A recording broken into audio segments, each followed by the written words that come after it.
Vijay political entry తీసుకోవడంతో Ajit lead తీసుకుంటాడు అనుకుంటే ఫార్ములా కార్ రేసర్గా బిజీ అయ్యాడు. అలా అని మూవీస్ నుండి క్విట్ కాలేదు. అజిత్ 64 పట్టాలెక్కాల్సిన టైంలో కోలీవుడ్ జెంటిల్మెన్ కొత్త కాంట్రవర్సీలో చిక్కుకున్నాడు. తలా నుండి మూవీ లవర్స్ ఇలాంటిది ఎక్స్పెక్ట్ చేయలేదా? కోలీవుడ్ మిగిలిన స్టార్ హీరోలతో పోల్చుకుంటే అజిత్ సంథింగ్ డిఫరెంట్. యాక్టింగ్ వృత్తిగా తీసుకుంటే కార్ రేస్ ప్రవృత్తిగా తీసుకుని విజయాలు నమోదు చేస్తున్నాడు. తమిళ తంబిలు తలాగా పిలుచుకునే అజిత్ పై పెద్దగా కాంట్రవర్సీలు కూడా ఉండవు.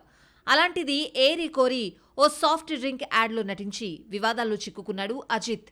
ఓ సాఫ్ట్ డ్రింక్ బ్రాండ్ ప్రమోటర్గా మారడం పట్ల fans and Kollywood movie lovers అసహనం వ్యక్తం చేస్తున్నారు. తలా నుండి ఇలాంటి యాడ్ ఎక్స్పెక్ట్ చేయలేదని అంటున్నారు. సొసైటీలో బాధ్యతగా వ్యవహరించాల్సిన హీరో ఇలా చవకబారు ప్రొడక్ట్స్ ప్రమోట్ చేయడంపై అజిత్ ఫ్యాన్స్ మండిపడుతున్నారు. ఇంకొంతమంది సినిమా ప్రమోషన్స్ కూడా ఈ లెవెల్లో చేయవు కదా తలా అంటూ సెటైర్స్ పేలుస్తున్నారు. అయితే పిఆర్ టీం అజిత్ దీని గురించి డిక్లైమర్ చేయించారని కవర్ చేసేందుకు ప్రయత్నిస్తూ ఉండగా అది ఫుడ్ సేఫ్టీ అథారిటీ పాస్ చేసిందని కౌంటర్ ఇస్తున్నారు. ఈ యాడ్ వల్ల అజిత్ ఏమన్నా బాగా వెనకేసుకున్నాడా అంటే కేవలం 25 నుంచి 40 కోట్ల వరకు ముట్టిందట. ఆయన ఓ సినిమా చేస్తే 100 నుండి 150 కోట్లు పుచ్చుకుంటూ ఉంటారు. అలాంటిది ప్రజల ఆరోగ్యాన్ని పడంగా పెట్టి ఇటువంటి ప్రొడక్ట్స్ ప్రమోట్ చేయడం సరికాదు అన్నది కొందరి వాదన. గుడ్ బ్యాడ్ అగ్లీ తర్వాత అజిత్ నుండి మూవీ రాలేదు. అజిత్ 64 ఫిబ్రవరిలో స్టార్ట్ అవుతుందని అదిక్ రవిచంద్రన్ వెల్లడించాడు.